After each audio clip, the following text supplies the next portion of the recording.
Competimos contra el Partido Popular. Nuestro objetivo es derrotar a la derecha. Que voy a trabajar sin descanso porque hay una mayoría parlamentaria alternativa. España es plural y diversa. Cataluña encuentre su sitio. Este gobierno corrompe todo lo que toca. Lo que quiero es que les enseñen educación para la ciudadanía y no religión. Buenas noches. Ser más podemita que Podemos es la hoja de ruta adoptada por Pedro Sánchez, que así lo verbalizaba en el 39º Congreso Socialista. Su objetivo: hacerse con los 4 millones de votantes de la formación morada, y para ello el nuevo líder socialista no ha dudado en dar un volantazo a la extrema izquierda que le lleva incluso a definir España como nación de naciones. Lo vemos ya en las 5 W. Con una crítica feroz a Mariano Rajoy, constantes guiños a Podemos, Pedro Sánchez ha dejado claro este fin de semana cuál será su estrategia de cara a sentarse en la Moncloa. Construir una mayoría alternativa que dé fin a la etapa del PP en el gobierno, formación de la que asegura, lo han escuchado, es su único enemigo a batir, puesto que corrompe todo lo que toca, reuniéndose, dice, con delincuentes y mancillando la Constitución. En su alocución, Sánchez volvió a insistir en el carácter plurinacional de España, que define como nación de naciones. Se compromete también a legislar la eutanasia, reivindicando al tiempo la laicidad del Estado y exigiendo la ruptura de los tratados de la Santa Sede. Reclama también que en las aulas españolas se enseñe educación para la ciudadanía en lugar de clases de religión. No consiguió, sin embargo, plasmar en los estatutos la regulación de los vientres de alquiler o que España se convierta en una tercera república. Por todo ello, el presidente del Gobierno, Mariano Rajoy, le ha pedido hoy alejarse de los extremismos tan de moda en estos tiempos y que reine la mesura. Le han contestado desde la primera reunión de la nueva Ejecutiva Socialista, exigiéndole que se reúna con Sánchez para tratar, dicen, temas de suma importancia. Pero ¿cuál es la intención de Sánchez con este giro de 180 grados? Apoderarse de los millones de votantes morados. Lo puso de manifiesto cuando aseguró querer representar a los millones de españoles que en el 15M afirmaron no sentirse representados, olvidando que el movimiento tuvo lugar durante el mandato socialista de su tan admirado José Luis Rodríguez Zapatero. Enmienda a la totalidad de su predecesor que desenmarcara una sola cosa: Sánchez está dispuesto a todo con tal de llegar a la Moncloa. ¿A todo incluiría una alianza estable con Podemos para sacar a Rajoy de la Moncloa? Editorial con Kiko Méndez Monasterio.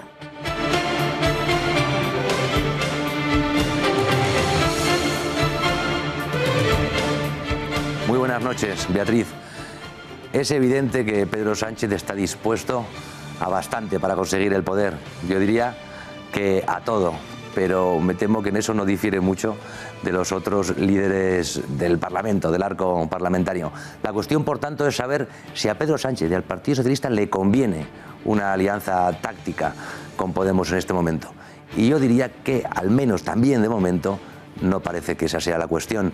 Yo creo que son más rivales ahora mismo que posibles aliados, y que el corrimiento político que está escenificando Pedro Sánchez no es con vistas a una posible confluencia, sino con vistas a una rivalidad de mercado. Disputan el mismo voto y lo está haciendo por la vía de asumir el discurso de Podemos. En realidad está copiando lo que hizo el señor Mariano Rajoy cuando asumió el discurso de Rodríguez Zapatero, no cambiando ninguna de las leyes y empujando al Partido Socialista hacia la izquierda.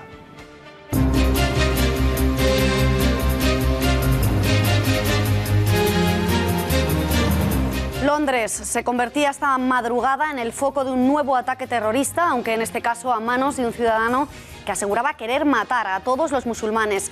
La primera ministra británica, Theresa May, se apresuraba a tachar el ataque de islamófobo y advertía que combatirá el odio con todos los medios a su alcance. Sorprendentemente, esta tarde, 2 nuevos ataques islamistas en Londres y París eran recibidos con el silencio mediático e institucional. Les contaremos la última hora. Tenemos que unirnos como lo hemos hecho antes para condenar este atentado y para decir de nuevo que el odio y la maldad de este tipo no pueden tener éxito nunca. El incendio más mortífero de la historia de Portugal sigue extendiéndose por el centro del país luso sin que los 2.000 bomberos y voluntarios consigan extinguir las llamas.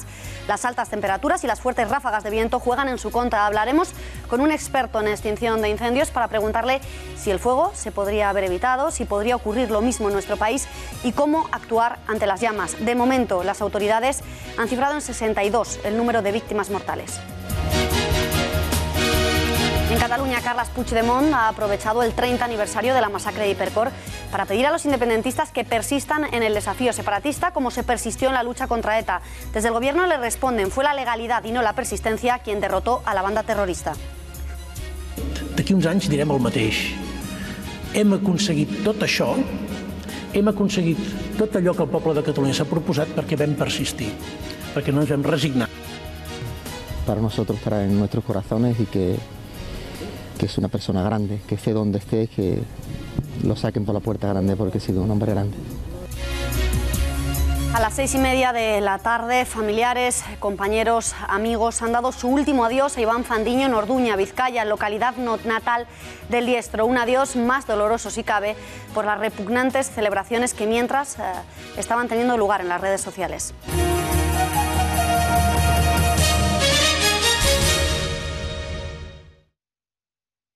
Quiero matar a todos los musulmanes, es lo que supuestamente habría gritado el autor del atropello masivo que ha dejado un muerto y 10 heridos a las puertas de una mezquita en la capital del Reino Unido. Londres se convertía así en escenario del cuarto atentado en apenas 4 meses. El agresor conducía una furgoneta blanca que circulaba por el carril de los autobuses de la calle Seven Sisters en Londres antes de desviarse hacia el pavimento para atropellar a los viandantes.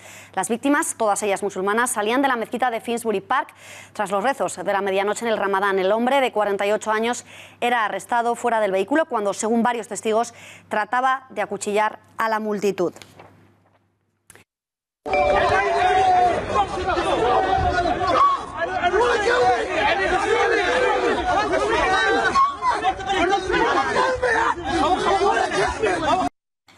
Scotland Yard confirmaba al poco tiempo la naturaleza terrorista del ataque y la primera ministra británica, Theresa May, se apresuraba también a condenarlo, asegurando que el gobierno combatirá el terrorismo venga de donde venga, tachando además el ataque de islamófobo y advirtiendo de que el odio no triunfará en el Reino Unido. Por su parte, el alcalde de Londres, Sadiq Khan, calificaba los hechos de terrible atentado contra personas inocentes.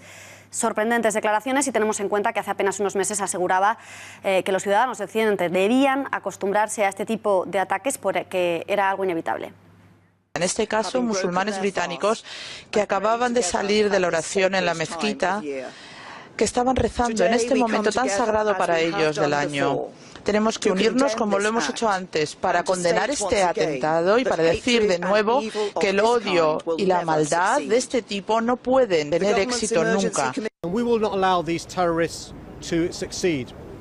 And I want to thank the Commissioner for ensuring that during the course of today and the next few days, Londoners will see an increased number of visible police officers, particularly at and around mosques and places of worship as we approach the holy day of Eid and the last few days of Ramadan. And as the Commissioner said, there will be a zero tolerance towards hate crime. No ha sido el único ataque terrorista sufrido hoy en suelo europeo. En París, un hombre armado embestía con su coche un furgón policial y en Londres otro policía era atacado al grito de Alá es grande. Conocemos ya la última hora de estos dos ataques con la ayuda de nuestro corresponsal experto en terrorismo, Pepe García Saavedra. Pepe, ¿qué puedes contarnos? ¿Qué sabemos de estos dos ataques? Buenas noches. Muy buenas noches, Beatriz. Efectivamente, dos nuevos ataques islamistas en Europa. El primero se producía esta mañana en Londres, cerca de la estación de tren de Paddington, donde un hombre armado con un cuchillo ha intentado agredir a dos policías al grito de Alá es grande. Gracias a su rápida actuación no se lamenta ningún tipo de víctima, ni víctimas mortales ni heridos. Eso sí, las autoridades no han ofrecido más detalles acerca del atacante. Horas más tarde, como decías, en París se ha producido otro ataque, esta vez en los Campos Elíseos, donde un hombre con su vehículo ha intentado embestir a un furgón de la policía. Iba cargado con bombonas de gas, Kalashnikov y armas blancas. Además, el ministro del Interior, que ha comparecido, ha dicho que este hombre ya estaba fichado por las autoridades por su radicalización. Y también ha informado que el terrorista ha muerto a consecuencia de este ataque. Por cierto, que acabamos de conocer hace escasos minutos la identidad del hombre que ha atacado esta madrugada la mezquita de Londres. Se trata de Darren Osborne, un hombre de 47 años y procedente de la localidad galesa de Cardiff. El sospechoso, el que ha sido detenido, es padre de 4 hijos y se le acusa de varios delitos relacionados con la comisión, preparación o instigación a actos terroristas. Gracias, Pepe, por esta última hora. Si ocurriera cualquier cosa, nos pides paso y nos lo cuentas. Y es que solo en 2017 se han producido en Europa ya decenas de atentados yihadistas y aún así la totalidad de los medios de comunicación, dirigentes de la Unión Europea, rechazan el fracaso del multiculturalismo.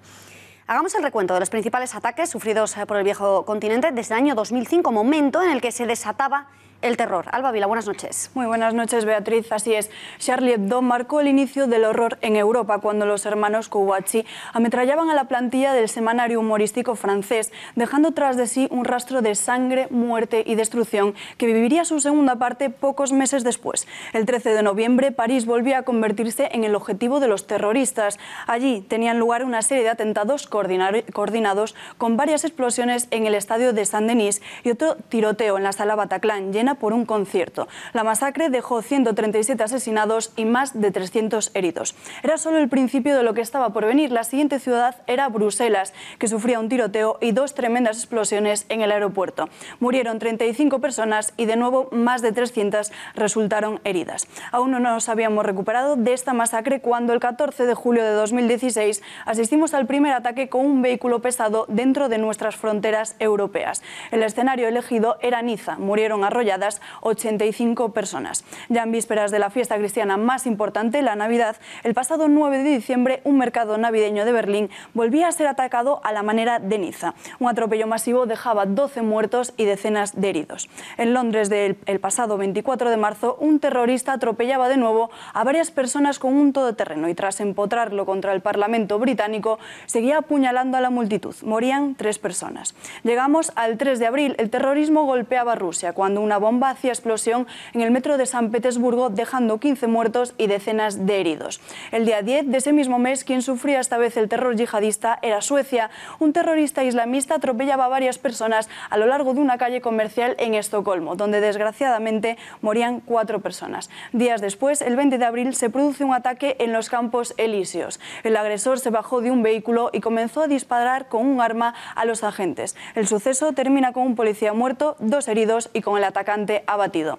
Más cercano en el tiempo encontramos el atentado de Manchester el pasado 22 de mayo, donde un yihadista se inmolaba en el concierto de la cantante Ariana Grande y que se llevó la vida de 22 personas, entre ellas varias mujeres y niños. El 3 de junio, otra vez, Londres se convertía en el objetivo del Islam, concretamente en el puente, con un atropello y apuñalamientos de 3 atacantes que terminó con la vida de 11 personas y entre ellas los 3 terroristas. 3 días después, el más reciente en Francia, en donde un hombre con un martillo hirió a un policía. El terrible suceso, por suerte, no se llevó la vida de ningún civil. Y el último, que sacude de nuevo la ciudad inglesa, con un muerto y 8 heridos por el momento. A ambos hay que sumar el ataque de hoy a un policía, también en la capital inglesa, al grito de Alá es grande, y un nuevo ataque en París, donde un hombre armado embestía un furgón policial en los Campos Elíseos.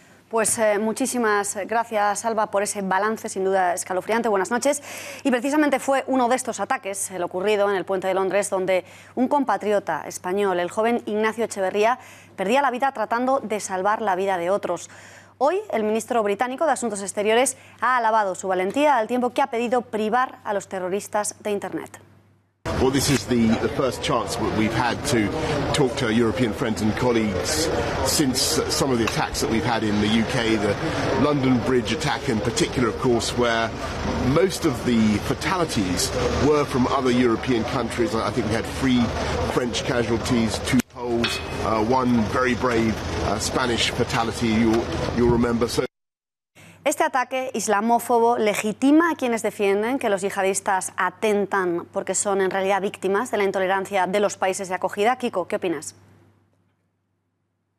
Más que legitimar nada, este ataque lo que hace es certificar aquello que algunos llevamos advirtiendo durante varios años, que la locura de las oligarquías europeas promoviendo una masiva inmigración musulmana en el continente está llevando a Europa a una situación terriblemente insostenible. Este ataque, o mejor dicho, estos ataques, es decir, el de Londres contra la salida de esa mezquita, el de Londres también contra un policía, el de los Campos Elíseos en París, de un ataque islamista, certifican el fracaso del multiculturalismo y la imposibilidad de llevar a cabo esa Europa, ese continente multicultural y pacífico que querían vendernos desde las oligarquías, desde la gran burocracia europea, multando incluso a los países que pretenden simplemente defender sus fronteras. Ese ataque, por tanto, no legitima ni a unos ni a otros, simplemente viene a certificar el desastre de una política que, hasta que no cambie, nos va a llevar todavía a peores escenarios.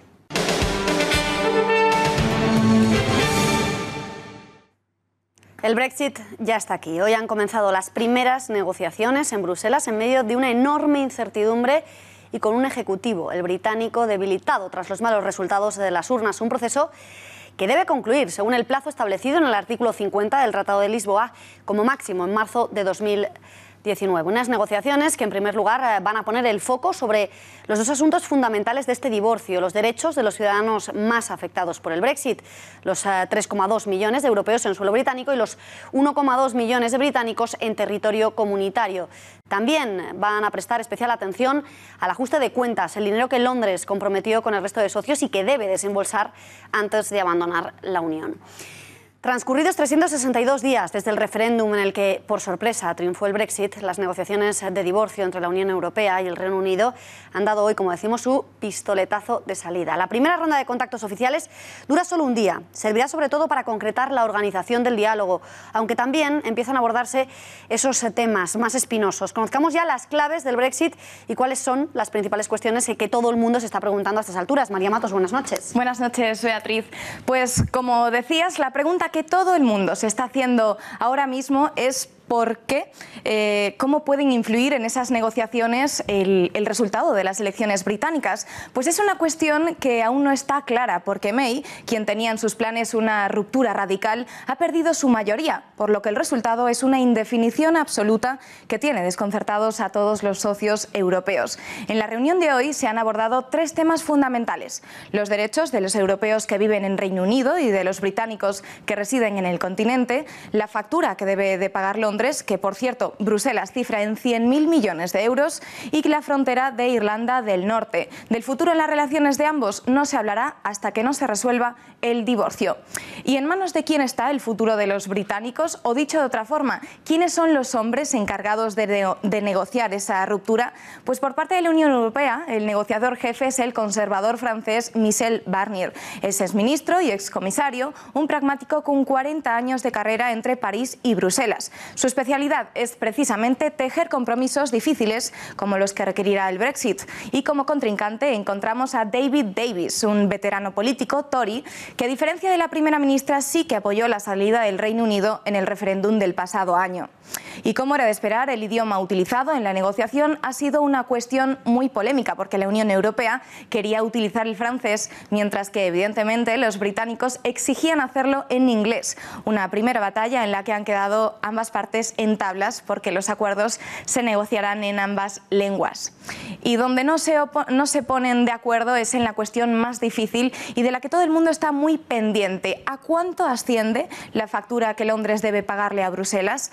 Pues en este tema las negociaciones son muy delicadas, porque Reino Unido ya ha dicho que está dispuesto a levantarse de la mesa si la Unión Europea presenta una factura desorbitada, pero los 27 mantienen una unidad inquebrantable en su exigencia a Londres de que saldrán todas las cuentas antes de dejar el club. En total, 100.000 millones de euros, como decíamos, que corresponden a esos compromisos financieros asumidos por los británicos de aquí a 2020. ¿Y qué va a pasar ahora? Entonces, pues de momento los primeros meses seguirán hablando del divorcio, y hasta que no vean que han realizado progresos suficientes, no se pasará a la siguiente fase, que será la relación futura entre ambas partes. Se cree que para entrar en la segunda fase tendremos que esperar por lo menos hasta el mes de octubre. Beatriz. Tendremos que esperar, se lo iremos contando aquí, como no. María, gracias por ese análisis de las claves del Brexit, y muchas son las incógnitas que aún están en el aire. Para resolver algunas de las preguntas que nos surgen, contamos ya con la ayuda de Juan Carlos Bermejo, economista. Señor Bermejo, muy buenas noches. Buenas noches, Beatriz. Lo primero de todo, muchos medios aseguran que Reino Unido llega debilitado a unas negociaciones en las que los británicos han retirado la mayoría absoluta a Theresa May, que quería una ruptura radical. ¿Cómo puede afectar esa derrota de Theresa May en estas negociaciones que han comenzado ya hoy en Bruselas? Bien, lo que hay que preguntarse es si May va a llegar a esas negociaciones, porque realmente los problemas internos de los que está adoleciendo ahora mismo la primera ministra británica son muy importantes. Sin duda, la clave es si ella va a llegar a esas negociaciones o va a ser sustituida por otra persona. Pero bueno, en consecuencia, quien vaya no creo que vaya a ir debilitado, porque el apoyo que tiene de los unionistas le van a garantizar las decisiones de gobierno. Señor Bermejo, una de las primeras cuestiones que se van a poner sobre la mesa es qué hacer con esos 4 millones de europeos que viven y trabajan en Reino Unido y qué hacer también con el millón de ingleses que trabajan en la Unión Europea. ¿Qué puede pasar con todos ellos? Bien, honestamente no creo que pase nada distinto a lo que pasa con los migrantes que están en Estados Unidos, en Oriente Medio o en Asia Pacífico. Realmente, si son personas que tienen unos trabajos y unas dedicaciones reglamentadas, no tiene por qué haber ningún problema. Por lo tanto, yo no estaría preocupado. No obstante, seguramente habrá una salida para ellos transitoria, por lo menos en un par de años, ¿no? Hablamos ya de la factura, que es lo que en estos momentos parece preocupar más a Reino Unido. La Unión parece determinada a que Londres pague esa elevadísima factura de 100.000 euros, de 100.000 millones de euros, y los británicos afirman no estar dispuestos. Entonces, ¿qué es lo que va a pasar? Porque si unos no quieren pagar y los otros lo exigen como condición para la salida. Bueno, tendrán que ver exactamente cuál es esa cantidad, pero el Reino Unido tiene que pagar primero los proyectos en curso que están en marcha, al personal que hay en Bruselas, que es mucho, y los fondos de cohesión que estarán pendientes. Por lo tanto, tendrá que pagar. Si no lo hace, pues sufrirá sanciones por parte de la Unión Europea económicas que le van a producir un grave daño. Por lo tanto, yo no tengo ninguna duda de que al final acabará pagando lo que le corresponde. La frontera con Irlanda del Norte es otro de los puntos calientes de la negociación. ¿Por qué? Bueno, es un tema histórico, ¿no? Católicos, protestantes, el Sinn Féin ahora pues está acusando a May de vulnerar los acuerdos del Viernes Santo. Siempre será un tema caliente y realmente yo no encuentro ninguna razón por la que esa parte del territorio todavía siga perteneciendo a la Gran Bretaña. Por último, señor Bermejo, ¿cómo puede afectar a los mercados europeos la salida del Reino Unido de la Unión Europea? Pues va a depender a qué mercados, pero por ejemplo al mercado español yo creo que le sentaría muy bien porque exportaría más todavía de lo que exporta y sin duda nos fortalecería respecto hasta el Reino Unido. Habría que ver, es pronto todavía para decir un balance global, pero sin duda a España yo creo que le va a beneficiar, sin lugar a dudas. Juan Carlos Bermejo, gracias un día más por prestar su análisis y muy buenas noches. Un placer. Londres será también escenario de la actualidad, aunque por otra tragedia, el incendio de la Torre Grenfell, ocurrido a la madrugada del pasado miércoles. La policía hoy ha elevado a 79 la cifra de muertos o desaparecidos en el devastador incendio que prácticamente carbonizaba la torre londinense. El último balance, hecho el pasado sábado, estaba en 58 muertos, una cifra que aún así no es definitiva y que podría seguir aumentando en las próximas horas, según reconoce el comandante de policía de Londres, Stuart Cundy. Sin embargo, el comandante no ha querido perder la esperanza de que algunas de estas personas estén vivas y ha citado algunos casos esperanzadores de personas dadas por desaparecidas que finalmente estaban bien. En concreto, 5 personas que habían sido registradas como desaparecidas tras la tragedia y que fueron halladas sanas y salvas en las últimas horas. De Londres viajamos a Portugal, donde las llamas siguen sin dar cuartel a los más de 2.000 bomberos voluntarios también desplazados hasta el lugar del incendio. La cifra de víctimas mortales aumentaba este lunes hasta las 62 personas y más de 130 personas también están heridas. Esta mañana nuevos aviones procedentes de España, Italia y Francia volaban hasta el país vecino para ayudar en las labores de extinción del fuego. El impacto de un rayo contra un árbol es la causa que se baraja como el origen más probable del fuego, que se expandía de forma rápida por fuertes vientos y altas temperaturas. Unas condiciones meteorológicas que están imposibilitando su extinción. Más de la mitad de las víctimas encontraron la muerte en la Nacional 236, una carretera estrecha que se convertía en una trampa mortal para las familias que intentaban huir de las llamas. Al ver cómo el fuego se iba acercando más y más a sus viviendas, decidieron meterse en el coche y salir a toda velocidad por esta carretera que, tras sus curvas cerradas, escondía violentas llamaradas. Acontecimientos tan tristes y desgraciados como los que ha ocurrido en Portugal. Ayer tuve la oportunidad de hablar con el primer ministro portugués. España estará allí siempre con nuestros vecinos, amigos y hermanos portugueses, ayudándolos en la dificultad, como ellos nos ayudan.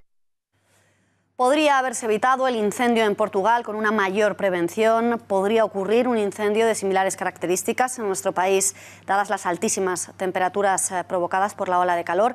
Muchísimas son las cuestiones que nos asaltan en estos momentos. Se las trasladamos ya a la jefa de bomberos de la Comunidad de Madrid, Anika Coll. Señora Coll, muy buenas noches. Buenas noches. Lo primero de todo, ¿podría haberse evitado ese incendio, como están apuntando algunos medios de comunicación?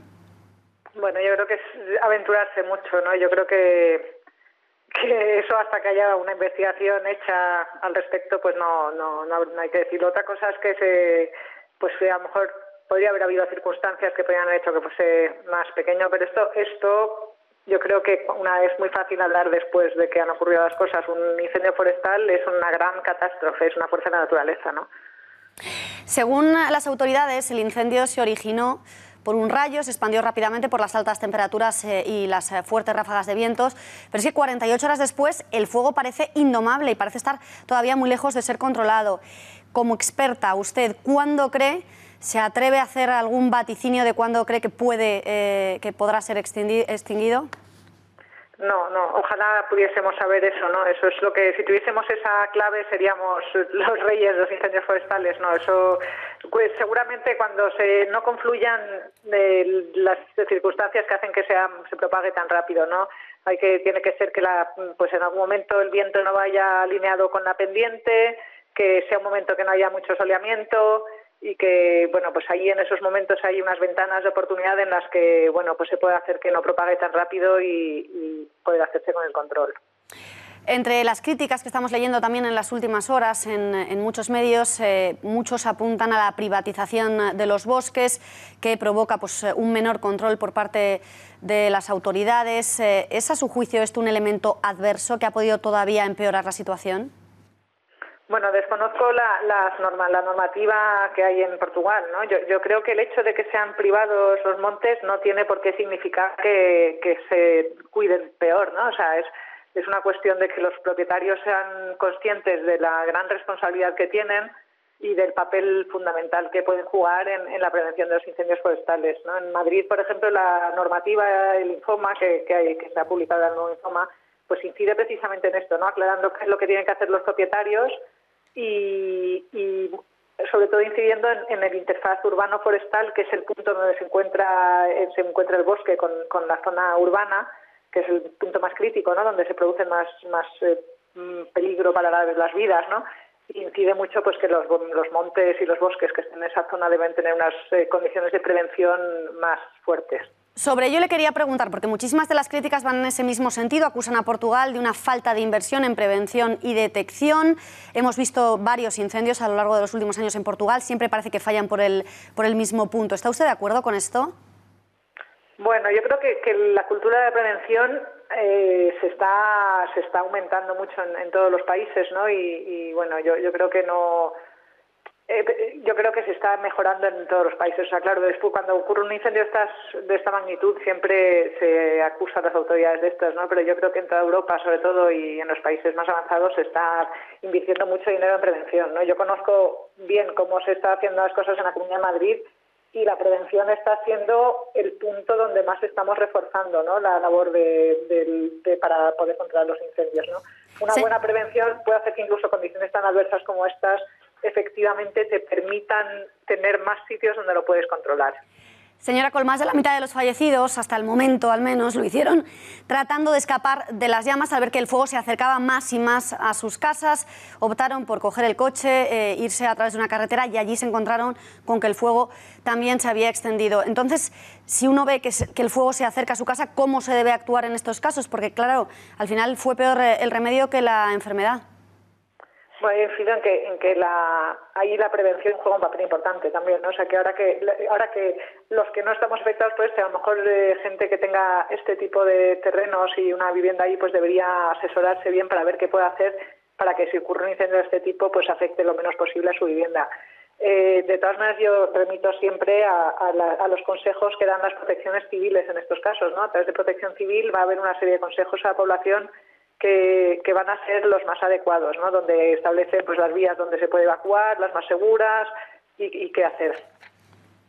Señora Coll, por último, no le robo más tiempo, un incendio de estas características. Nos ha dicho que en Madrid están poniendo todas las medidas de prevención posible, pero en España, en otras zonas, ¿es posible? ¿Qué zonas serían más vulnerables?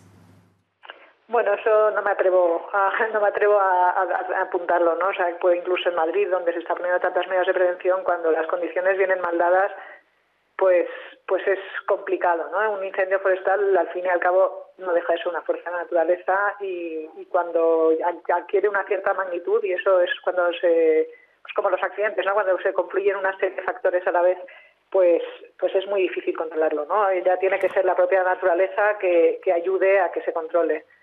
No, yo creo que puede ocurrir en cualquier sitio, lo que pasa es que, bueno, en Madrid la vegetación no es de este tipo, ¿no? Ni las condiciones suelen ser tan malas. Anica Coll, jefa de bomberos de la Comunidad de Madrid, muchísimas gracias por haber intervenido en este informativo y buenas noches. Gracias, adiós.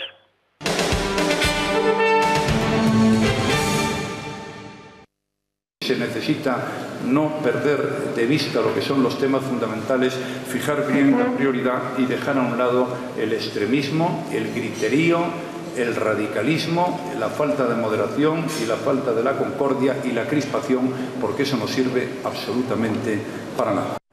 Menos griterío y extremismo y abrazar la mesura. Es lo que aconseja Mariano Rajoy al reelegido secretario general de los socialistas, Pedro Sánchez, tras la celebración del 39º Congreso Socialista del fin de semana y en el que vimos a un Sánchez muy escorado a la izquierda en su hoja de ruta hacia la Moncloa. Hoy los socialistas han celebrado la primera reunión de la nueva ejecutiva y desde allí han instado al presidente del Gobierno a que ponga cita a una reunión con su líder para tratar temas de suma importancia. La inquietud en Moncloa no sorprende si tenemos en cuenta los planes del líder socialista desvelados por él mismo: configurar una mayoría alternativa que saque al PP del Gobierno. Fueron constantes los guiños de Sánchez a los morados y feroces sus críticas en contra del Partido Popular, formación que coloca en su diana y que cifra como su único adversario. El PP, según Sánchez, lo corrompe todo y es precisamente por ello por lo que es más necesario que nunca derribarlo. Su estrategia para conseguirlo no es otra que seducir a los millones de indignados que el 15M afirmaron no sentirse representados por ninguna formación en España, y en su propósito el socialista no duda en dar un volantazo a la izquierda para equipararse con Podemos, pidiendo la ruptura de los acuerdos de la Santa Sede, comprometiéndose a legalizar la eutanasia, congraciándose con los independentistas, a quienes adula hablando de España como nación de naciones, o con su tentativa de legislar los vientres de alquiler o de convertir a España en una tercera república. Nosotros no miramos a la derecha ni de lado ni desde abajo, la miramos de frente. Nosotros solamente competimos contra el Partido Popular. Nuestro objetivo es derrotar a la derecha para gobernar este país por la justicia social. Que voy a trabajar sin descanso porque haya una mayoría parlamentaria alternativa que acabe con esta etapa negra de gobierno del Partido Popular. Compañeras, hemos puesto al PSOE rumbo a la Moncloa. Quiero decir a todos ellos y a todas ellas que esa demanda de regeneración aún insatisfecha pronto va a llegar. Que los socialistas vamos a remangarnos, vamos a trabajar unidos con ellos. España no es anticatalana, España es plural y diversa, España es progresista, España es solidaria, a un Estado donde Cataluña encuentre su sitio. Este gobierno corrompe todo lo que toca. Y por cierto, lo que quiero es que les enseñen educación para la ciudadanía y no religión. Las críticas le han llovido a Sánchez y no solo desde frente enemigo. Desde las filas del Partido Socialista, Antonio Miguel Carmona le enmendaba la plana, asegurando que España no es una nación de nacioncillas y que ese nunca ha sido el criterio de la formación. Más claro si cabe, se mostraban en el Partido Popular, desde donde consideran que Sánchez es un socialista podemizado, mientras que en Ciudadanos, Arrimadas preguntaba al secretario general del PSOE si su oferta de pacto consiste en derribar el sistema.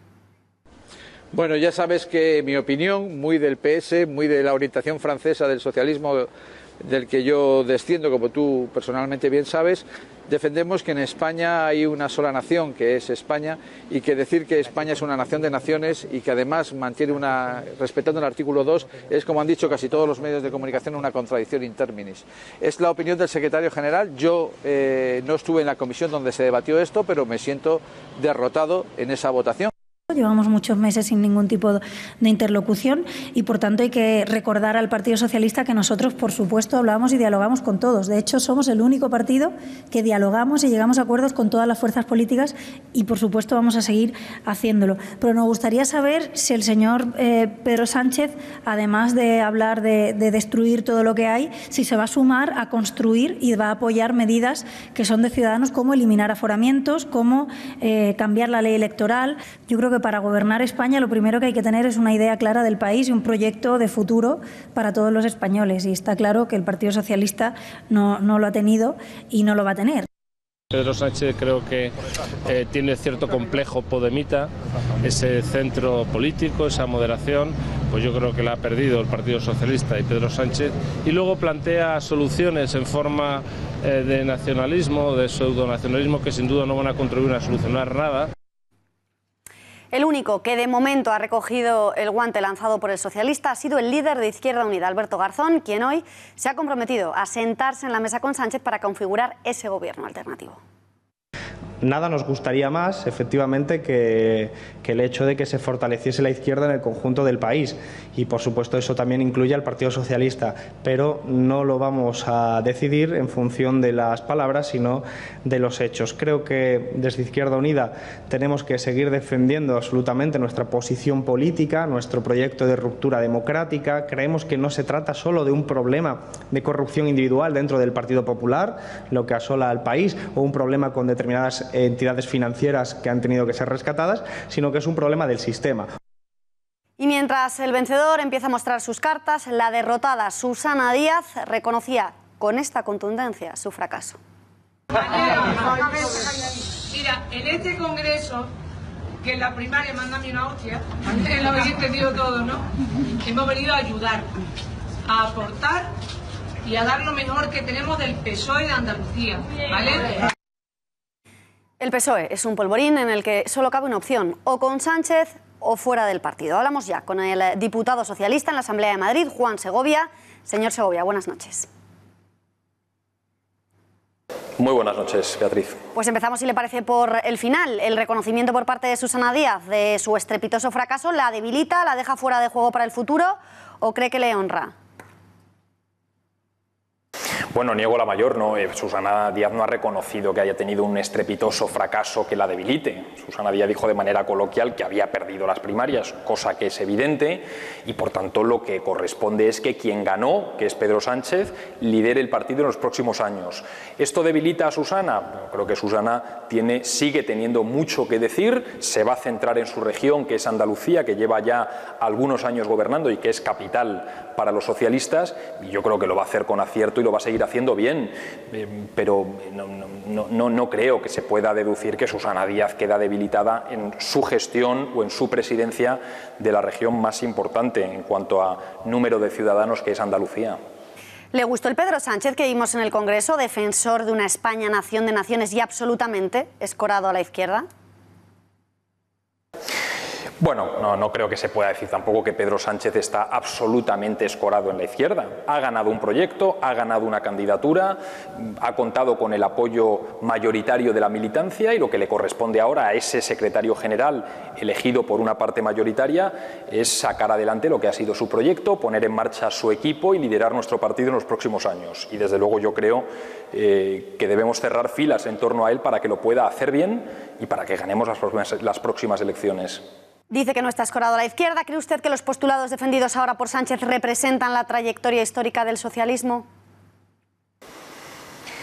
Bueno, creo que sí, y además creo que, insisto, lo que le corresponde a él es poner en marcha el programa, el proyecto y las ideas que conectaron con una parte mayoritaria de la militancia y que son los que le han llevado a ser secretario general del partido. Y a quienes estábamos en otras opciones, lo que nos toca es cerrar filas. Yo no voy a tener una mala palabra con nuestro nuevo secretario general, lo dije en este mismo informativo. No le tengo miedo a la vehemencia y a la confrontación durante unas primarias, siempre y cuando éstas acaben, todos cerremos filas con quien gane. Ha habido ganador y desde luego no seré yo quien, insisto, en un medio de comunicación deslice críticas, sobre todo cuando venimos de ayer, de un congreso en el que ayer se eligió nueva ejecutiva. ¿Y qué le parece esa propuesta de Sánchez de formar una mayoría alternativa para sacar al PP del gobierno? ¿Estaría usted de acuerdo, por ejemplo, con que el PSOE pactara con Podemos o con los independentistas? ¿O tiene usted alguna línea roja? Bueno, la línea roja para mí son los independentistas, ¿no? Creo que no se puede poner en peligro la estabilidad institucional de nuestro país por alcanzar un acuerdo con quienes están diciendo que pretenden llevar a cabo un referéndum inconstitucional dentro de pocos meses para romper España, ¿no? Con esta gente que está declarada en rebeldía al Estado y a la Constitución no se puede llegar a un acuerdo para la gobernabilidad. Ahora, con Podemos, con Ciudadanos, con fuerzas políticas que no son la nuestra, pero que pueden contribuir a un acuerdo general para un cambio de gobierno, por supuesto que no deberíamos perder la posibilidad ni a nivel nacional ni tampoco en la Comunidad de Madrid. ¿Qué le ha parecido la nueva ejecutiva de Sánchez? ¿Les ve con posibilidades reales de ganar unas elecciones teniendo en cuenta que fue Sánchez quien los llevó a ustedes a los peores resultados de su historia? Les veo con posibilidades y además deseando poder contribuir a que las tengan, ¿no? Que es lo que nos toca hacer a los militantes de este partido. Conozco a muchos de los integrantes de esa ejecutiva, tengo la mejor consideración de personas como Cristina Narbona, como Carmen Calvo, como Manu Escudero, la mejor consideración y desde luego, insisto, nos toca a todos arrimar el hombro porque que Pedro gane depende de su ejecutiva, pero depende también de los cientos de miles de militantes de este partido que sé que vamos a estar ahí. Por último, señor Segovia, no me gustaría dejar de preguntarle por ese propósito que se ha marcado Sánchez de seducir, de representar a los indignados del 15M. ¿No lo ve un poco difícil si tenemos en cuenta que las reivindicaciones del 15M tuvieron lugar precisamente durante el mandato socialista de Zapatero? ¿No le extraña esto que quiere ahora Sánchez? Hay que hacerlo, ¿no? Zapatero ganó las elecciones en gran medida con el apoyo de millones de jóvenes que en buena medida luego simpatizaron con ese movimiento que era el 15M, ¿no? No me cabe duda de que muchos de quienes estaban en la Puerta del Sol venían de haber conectado con los socialistas y estoy convencido de que si queremos volver a tener la confianza de una parte importante, mayoritaria de este país, en gran medida la recuperación de esa confianza pasa por la recuperación de la confianza de los jóvenes y creo que es fundamental que podamos conseguirla. Juan Segovia, gracias un día más por intervenir en Intereconomía y muy buenas noches. Gracias. Pues a pesar de los malos resultados cosechados por Pedro Sánchez en las últimas citas electorales, el Partido Socialista superaría ya el resultado que obtuvo en las pasadas elecciones del 26J tras la victoria de Sánchez en las primarias y se quedaría a tan solo 2,5 puntos del Partido Popular. De celebrarse hoy nuevos comicios, el PP se quedaría con apenas 120 diputados, 17 menos que las pasadas elecciones y apenas un 27% del electorado. Un estrechísimo margen con los socialistas que seducen a día de hoy al 24% de los electores. Podemos también cae, perdería según esta misma encuesta 13 parlamentarios, menos del 20% de respaldo en las urnas y Ciudadanos también está de enhorabuena. Y el desencanto de los votantes populares se traduce en más votos para los naranjas, que pasarían del 13 al 18% de las papeletas y 56 escaños, 24 más que los que tienen actualmente. El caso Lezo ha podido pasar factura en la percepción de los ciudadanos hacia el partido en el gobierno, de quien cada día conocemos un nuevo escándalo de corrupción. Hoy le ha tocado el turno a la Gürtel. El exministro de Fomento, Francisco Álvarez Cascos, ha declarado ante el juez y en el banquillo ha negado que desde su despacho se autorizaran jamás adjudicaciones amañadas. Cascos ha rechazado también haber cobrado en su vida un sobresueldo y ha sustentado esta afirmación negando que las inscripciones de los papeles de Bárcenas en las que aparecían las siglas de PAC correspondieran a su persona. No tenía ningún cargo en el partido, ninguno. No participé en ninguna de las campañas electorales a las que se refiere ese informe. No conozco a ninguna de las empresas citadas en el informe y, por lo tanto, desde el primer momento yo salí al paso de lo que supuso una noticia que me colocó en la portada de todos los telediarios de España y en la portada de todos los periódicos de España al día siguiente de hacerse público. Lo desmentí como estoy haciendo ahora. Nos vamos de nuevo hasta la redacción porque hoy Cristina Cifuentes ha salido al paso de las informaciones que de nuevo la relacionan con la corrupción del partido. Conozcamos qué ha dicho exactamente Laura Fernández Cañas. Muy buenas noches.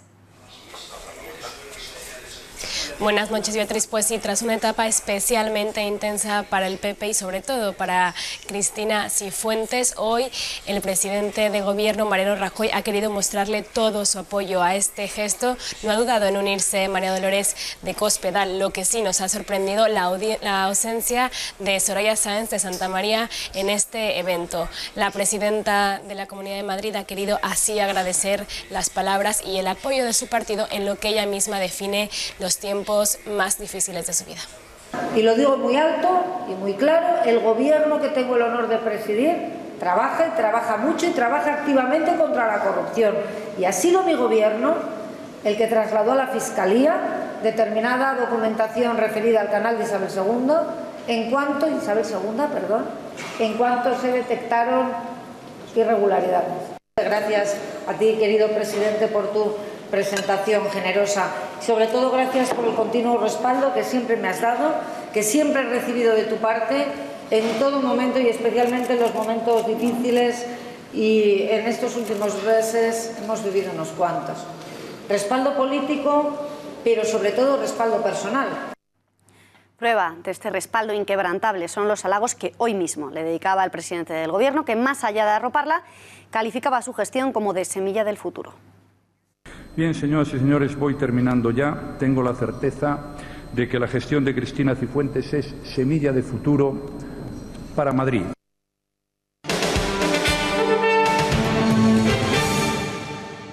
Un grandioso torero, o sea, un torero con una capacidad extraordinaria y un grandioso torero con una seriedad, con una forma de conseguir el toreo, un hombre con muchísimo, que ha hecho muchos esfuerzos y bueno, como todos los toreros, ¿no? Creo que son personas excepcionales. Su grandeza y que nunca lo olvidaremos y que para nosotros estará en nuestros corazones y que es una persona grande, que esté donde esté, que lo saquen por la puerta grande porque ha sido un hombre grande.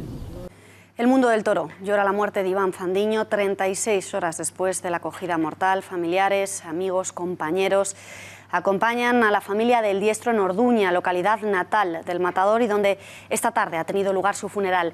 Nadie quiere perderse el último adiós del valiente diestro que con apenas 36 años dijo adiós por chicuelinas en la plaza francesa de Aix-sur-la-Dour a consecuencia de una gravísima cornada inferida por un toro de Baltasar Iván de nombre Provechito. Le corneó en el costado derecho después de perder pie. Enrique Ponce, El Fandi, Curro Díaz, Pepín Liria, Luis Miguel Encabo, Javier Conde, Pacureña, Juan Antonio Ruiz Espartaco, David Mora han llegado muy tristes, con semblante muy serio, para trasladar sus respetos a un torero del que han querido destacar su seriedad y cuya muerte en la flor de la vida es una tragedia que nunca olvidarán. Y ante esta tragedia, y como ya ocurriera tras la muerte de Víctor Barrio, las redes sociales volvían a inundarse de odio. Muchos eran los usuarios, lo están viendo en sus pantallas, que celebraban la muerte del torero. Leo sobre un matador que acaba de fallecer en el hospital. Envío mis bendiciones al toro. Era algunos de los tuits que podíamos leer. El torero muerto, que se joda. Leo sobre un matador, lo hemos escuchado ya, vemos más reacciones. Muere Iván Fandiño, un asesino menos, una alegría más. Torero muerto, abono pa' mi huerto. Con Iván Fandiño me van a salir unos tomates riquísimos. Repugnante reacción de muchos usuarios en las redes sociales. ¿Cómo se explica este odio que aparece cada vez que un torero fallece en la plaza? Kiko, ¿tú cómo te lo explicas? Beatriz, el odio florece bastante bien cuando se ha sembrado con tantísimo entusiasmo, y esto es lo que se ha hecho durante años, aparcando cualquier posibilidad de un debate racional, sensato y lógico sobre la tauromaquia, que por supuesto deben tener defensores y atacantes, por decirlo de alguna manera, pero que se ha sobrepasado por el discurso del odio, por la soflama, por unas minorías que quieren imponer su visión reduccionista de la vida, de la política, de la historia a los demás, y que no aceptan ningún argumento en contrario, que por lo tanto lo único que hacen es eso, sembrar odio entre las masas. Yo creo que como conclusión más evidente podemos entender que ese animalismo radical lo primero que hace, a la vista está, es deshumanizarnos. ¿Cómo se pueden alegrar de la muerte de una persona? En absoluto, sea en el ruedo, sea en cualquier otro sitio, ¿no? Que se puede ser antitaurino, pero no se puede ser gilipollas. Hombre, eso no es justificable. Se puede estar a favor o en contra de una actividad, pero alegrarse de la muerte de una persona no es justificable por nada. Pues que no tienen razón de ser, vamos, a mí me parece que el que muera una persona no es motivo de alegría para nadie. Yo creo que una persona tan joven, tan vital y dedicado en cuerpo y alma a una profesión que le entusiasmaba y que alegra la vida a muchas personas es muy triste. Yo soy antitaurina 100%, pero pienso que una persona es una persona, ¿no? O sea, no va lo uno con lo otro. Es que una persona es una persona, un animal es un animal, ¿no? Me parece fatal, como cualquier muerte. El recochineo, pues peor todavía. Porque ¿cómo se van a reír de la muerte de una persona y de un torero que es arte? A mí me parece fatal, me parece... no hay palabras. Pues gracias a Dios parece ser que la reacción en las calles es muy distinta a la de las redes sociales, pero es que esta nueva tragedia golpeaba al mundo del toro. Más doloroso, como decíamos, si cabe para su familia, si tenemos en cuenta que hay gente tan miserable que celebra la muerte de una persona. Conectamos en directo, tenemos conexión telefónica con David Mora, compañero, amigo, valiente, matador de toros, a quien agradecemos que responda a la llamada de Intereconomía en un día como hoy. David Mora, buenas noches. Muy buenas noches. Bueno, lo primero de todo, sabemos cómo estás. Tengo entendido que erais íntimos amigos. Bueno, sí que es cierto que bueno, desde la juventud, desde que queríamos ser toreros, pues mantuvimos una relación muy estrecha en la cual íbamos a los tentaderos y coincidíamos en Salamanca, yendo a los tentaderos de Tapia, quiere decir, para salir detrás de los matadores, para que nos dieran una oportunidad y en este aspecto ir cogiendo pues ese oficio que aprendes con los años. Y por supuesto que desde esos inicios, desde que teníamos los dos 18 años, pues hemos vivido. Luego, más tarde, hemos llegado a conseguir estar acartelados en las mejores ferias y sobre todo mantuvimos una rivalidad en el 2011 bastante grande con bueno, pues esos manos a manos tan conocidos en las ventas. Y por supuesto, pues luego pues la vida, en este caso, pues sí que es cierto que te distancia por conseguir muchas cosas, cada uno en lo que cree y en lo que va buscando, pero por supuesto el cariño, el respeto, la admiración, el pundonor que tenía y que nos demostramos mutuamente con esas dificultades en la profesión, pues la verdad que es una pena tremenda y una pérdida pues grandísima, ¿no? Creo que estás allí en el último adiós a Iván Fandiño, arropando a su familia, rindiendo homenaje a un compañero, porque es algo como que, a pesar del riesgo, a pesar del miedo, que está siempre ahí, ¿no? Es como que uno no se termina de esperar que sigan ocurriendo estas cosas. Sí, además uno nunca lo cree, ¿no? En el 2000 como 12, llegamos a torear casi 30 y tantas corridas juntos, ¿no? Y entre los mano a mano, las corridas, luego hemos vuelto a volver a torear juntos San Isidro, que es nuestra segunda tarde de los dos. Y bueno, pues la verdad que uno nunca piensa que va a ocurrir algo así, ¿no? Lo ves con esa fortaleza física, con esa, pues bueno, pues esa decisión, con esos riesgos que ha corrido tantas tardes, ¿no? Y la verdad que uno no piensa que le va a tocar a alguien tan cercano, ¿no? Siempre parece que todo lo que pasa en la vida parece que le pasa al de más allá, ¿no? Y la cercanía nunca lo ves y cuando uno menos piensa, pues ocurre, ¿no? Maestro, ¿qué le dirías a todas aquellas personas que celebran la muerte de un torero, que se vanaglorian de la muerte de una persona al considerarlos asesinos? Y por otra parte, ¿crees que esa clase de comportamientos que incurren clarísimamente en un delito de odio deberían tener consecuencias penales? No, pues en mi caso marcaría un silencio, ¿no? Un silencio que creo que eso marca sobre todo pues mandar el no hacer caso, ¿no? El no hacer caso creo que es una falta de entendimiento, una falta de inteligencia a la vida misma, ¿no? Porque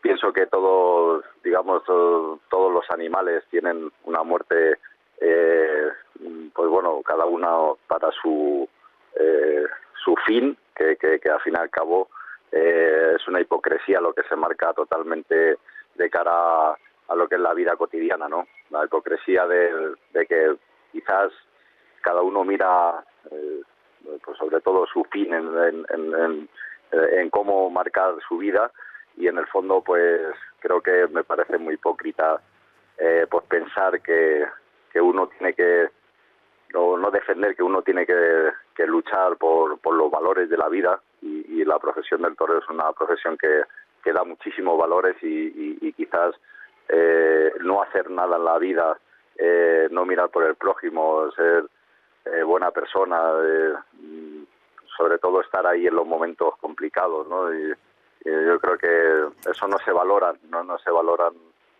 quizás no tiene comparativa con esos valores, me refiero, de que tiene el toreo hacia otras cosas que ocurren mucho peor, y creo que a veces no se está a la altura, ¿no? Y para mí es que me marca un silencio de falta de respeto hacia los demás, y entonces pues a mí en ese sentido, pues marcándoles un silencio, la verdad que es mejor no hacer aprecio.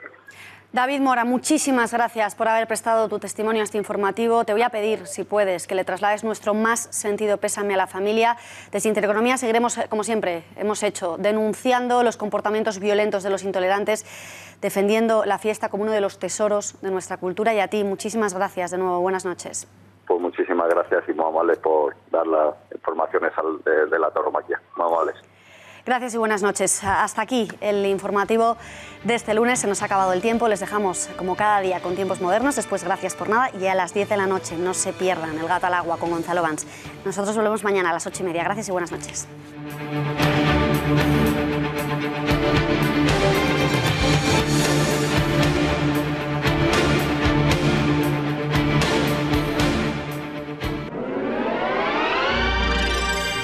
Volvemos en 2 minutos.